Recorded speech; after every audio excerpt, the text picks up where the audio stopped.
M से आवर्धन को डिनोट करते हैं। एम के पास कोई मात्रक नहीं होता है, आवर्धन के पास कोई मात्रक नहीं होता है।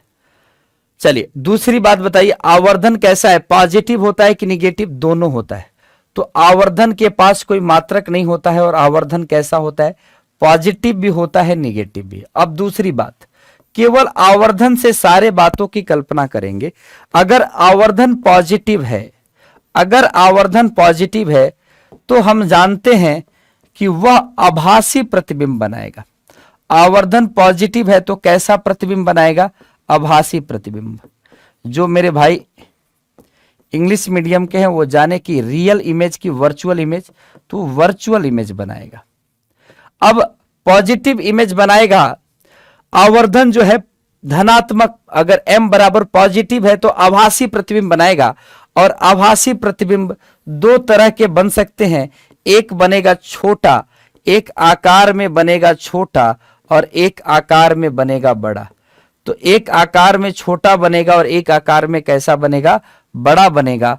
जो आभासी और छोटा बनेगा यानी स्मॉल साइज का बनेगा उसके बारे में बात करेंगे, और जो बड़ा बनेगा यानी लार्ज बनेगा उसके बारे में भी बात करेंगे। तो जो लार्ज बनेगा उसमें m की वैल्यू 1 से ज्यादा होगी और जो स्मॉल बनेगा उसमें m की वैल्यू 1 से कम होगी। तो आप खुद ही बताएं, आभासी और छोटा प्रतिबिंब केवल उत्तल दर्पण से यानी कॉन्वेक्स मिरर से बनता है। दोस्तों याद रखिएगा कि आभासी और छोटा प्रतिबिंब केवल और केवल उत्तल दर्पण से बनता है। आभासी और छोटा प्रतिबिंब केवल कहां से बनता है, तो उत्तल दर्पण से बनता है। दूसरी बात, और आभासी और बड़ा प्रतिबिंब कहां से बनेगा भैया, अवतल दर्पण यानी कॉनकेव मिरर से बनेगा। और एक और बात यहां पर याद रखने वाली है, वो सबसे पहले ये है कि भैया उसमें वस्तु की स्थिति क्या होगी, तो ऑब्जेक्ट कहां पर होगा, तो फोकस और पोल के बीच होगा। फोकस और पोल के बीच होगा, ध्रुव और फोकस के बीच होगा, ध्रुव और फोकस के बीच होगा। तो सीधी सी बात है कि अगर दर्पण की बात करें और आवर्धन की बात करें तो आवर्धन का कोई मात्रक नहीं है। m बराबर पॉजिटिव या निगेटिव हो सकता है। पॉजिटिव है तो प्रतिबिंब आभासी है, अगर एक से छोटा है तो क्या होगा, आभासी और छोटा प्रतिबिंब। आभासी और छोटा प्रतिबिंब केवल उत्तल दर्पण से बनेगा। आभासी और बड़ा प्रतिबिंब अवतल दर्पण से तब बनेगा जब वस्तु कहां रखी गई हो, फोकस और पोल के बीच में। प्रतिबिंब दर्पण के पीछे बनेगा, यानी v का मान यहां पर क्या आने वाला है, यहां पर v का मान पॉजिटिव आने वाला है और यहां पर v का मान क्या आने वाला है, यहां पर भी v का मान पॉजिटिव आने वाला है। तो दोनों केस में v का मान पॉजिटिव आने वाले हैं, इस बात को याद रखिएगा।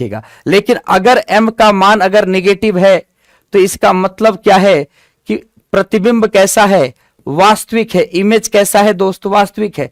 तो वास्तविक प्रतिबिंब कैसे बनते हैं, तो इमेज वास्तविक है। रियल इमेज कैसे बनते हैं इस बात को याद रखिएगा। तो रियल इमेज हमेशा अवतल दर्पण, दर्पण में केवल अवतल दर्पण याद रखिएगा। दर्पण में कौन बनाता है, तो दर्पण में अवतल दर्पण बनाता है, अवतल दर्पण। बिल्कुल, अगर अवतल दर्पण की हम बात करें तो ये भी प्रतिबिंब दो प्रकार के होंगे, ये भी प्रतिबिंब, सीधी सी बात है, ये क्लियर है कि अवतल दर्पण से बनेगा। लेकिन एक और बात आपको याद रखनी है कि ये प्रतिबिंब भी छोटा बन सकता है यानी स्मॉल साइज का, और बड़ा बन सकता है।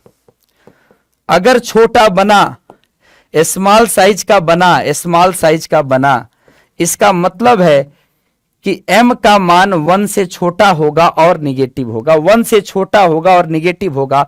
और वस्तु कहां पे रखी गई होगी, तो वस्तु बहुत दूर, अनंत और वक्रता केंद्र के बीच होगी।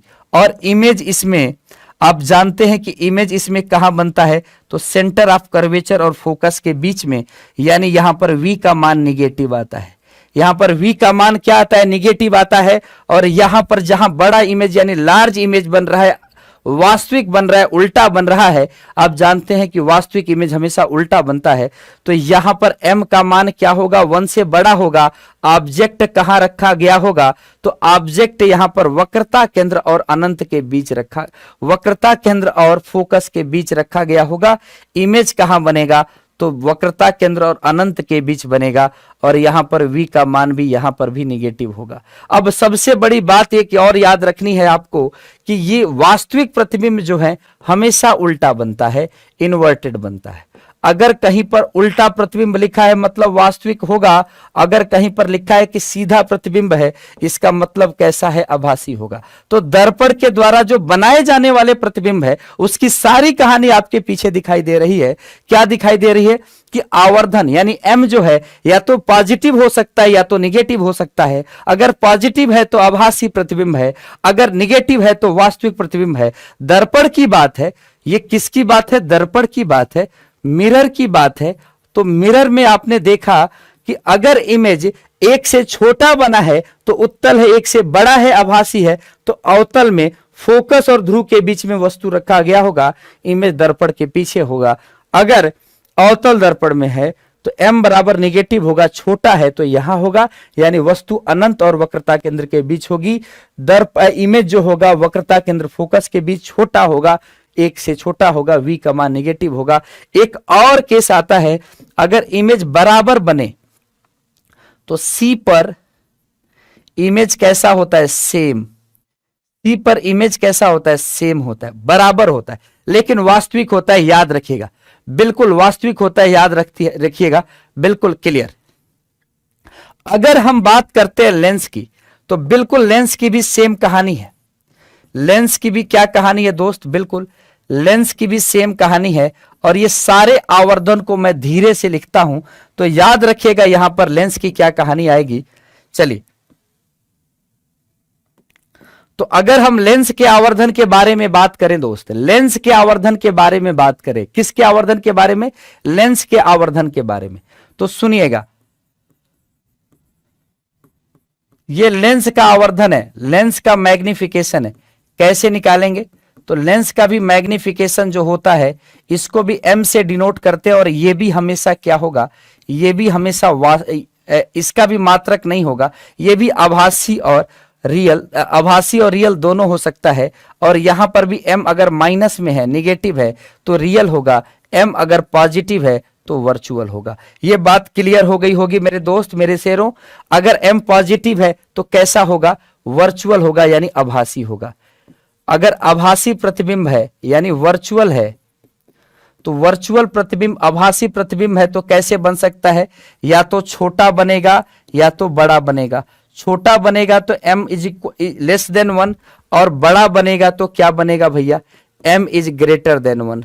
तो m ग्रेटर देन 1 किस में बनता है, उत्तल लेंस में बनता है, उत्तल लेंस में बनता है, यानी कॉन्वेक्स लेंस में बनता है। और वस्तु यहां पर कहां रखी जाती है, वस्तु आपकी रखी जाती है कहां पे, ऑब्जेक्ट यहां पे रखा जाता है पहला फोकस और प्रकाशी केंद्र के बीच में। और यहां पर v का मान निगेटिव आता है क्योंकि वस्तु के तरफ ही प्रतिबिंब बनता है, वस्तु के तरफ ही प्रतिबिंब बनता है। अगर फिगर ध्यान में हो तो, अगर याद रखिएगा यहां छोटा प्रतिबिंब बना है तो ये आपका अवतल लेंस होगा, अवतल लेंस में छोटा, अवतल लेंस में केवल एक तरह का प्रतिबिंब ही बनता है। और याद रखिएगा यहां पर वस्तु फोकस दूरी से पहले बनती है, और यहां पर भी v हमेशा क्या होता है, निगेटिव। तो ये कहानी है कि लेंस में अगर आवर्धन की बात पूछे और m पॉजिटिव दे, आभासी प्रतिबिंब बनेगा, या तो छोटा बनेगा या तो बड़ा बनेगा। अवतल लेंस में हमेशा m एक से छोटा होगा और पॉजिटिव होगा। उत्तल लेंस में अगर आभासी प्रतिबिंब बनेगा तो एक से बड़ा बनेगा। वस्तु फोकस और किसके बीच में रखी गई होगी, तो प्रकाशी केंद्र के बीच में। अगर हम बात करते हैं यहां पर m के बारे में, तो m बराबर क्या लिखा हुआ है, निगेटिव। तो दो तरह के प्रतिबिंब बन सकते हैं। एक कैसे प्रतिबिंब बनेंगे भाई, एक प्रतिबिंब बनेंगे कि m एक से कैसा होगा, छोटा होगा। अगर m एक से छोटा है, ध्यान से सुनिएगा, अगर m एक से छोटा है तो ये वस्तु रखी गई होगी कहां पर, वस्तु रखी गई होगी कहां पर, अनंत और सेकंड फोकस के बीच में। और इमेज बनेगा फर्स्ट फोकस और सेकंड फोकस के बीच में। और यहां पर v हमेशा कैसा आएगा, पॉजिटिव आएगा। लेकिन अगर वस्तु को 2f पे रख दें वस्तु को, तो इमेज भी 2f पे बनेगा, सेम साइज का बनेगा। कैसा बनेगा, सेम साइज और रियल बनेगा, रियल। तो यानी जब m निगेटिव होगा तो इमेज कैसा बनता है, रियल बनता है। कैसा बनता है, रियल बनता है, और यहां पर m का मान 1 से बड़ा होगा तो वस्तु कहां रखी जाएगी, तब वस्तु आपकी 2f1 और, हाँ बिल्कुल 2f1 और f1 के बीच में होगी। इमेज आपका कहां होगा, तो बिल्कुल इमेज आपका 2f2 और अनंत के बीच में होगा, और v का मान यहां भी पॉजिटिव होगा। तो m अगर 1 से छोटा है और निगेटिव है तो आपकी वस्तु 2f1 वस्तु आपकी कहां पे होगी, हाँ m 1 से छोटा है तो वस्तु अनंत और 2f1 के बीच में अगर रखी गई तो इमेज f1 और 2f1 के बीच में होगा और पॉजिटिव होगा, यहां भी पॉजिटिव होगा। तो ये पूरी कहानी रही, याद रखिएगा ये पूरी कहानी रही लेंस की। या तो आवर्धन का कोई मात्रक नहीं होता है, आवर्धन कैसी राशि है, यूनिटलेस राशि है। आवर्धन कैसी राशि है, यूनिटलेस है, मात्रक विहीन है। तो ये आवर्धन की पूरी कहानी है, स्क्रीनशॉट आप ले सकते हैं। यहां पर दर्पण की पूरी कहानी है, स्क्रीनशॉट आप ले सकते हैं। दोस्तों याद रखिएगा ये पूरी कहानी आपके एग्जाम के लिए बेहद महत्वपूर्ण है। बाकी आप जानेंगे कि कैसे आपको सिलेक्शन लेना है, कैसे आपका सिलेक्शन होगा।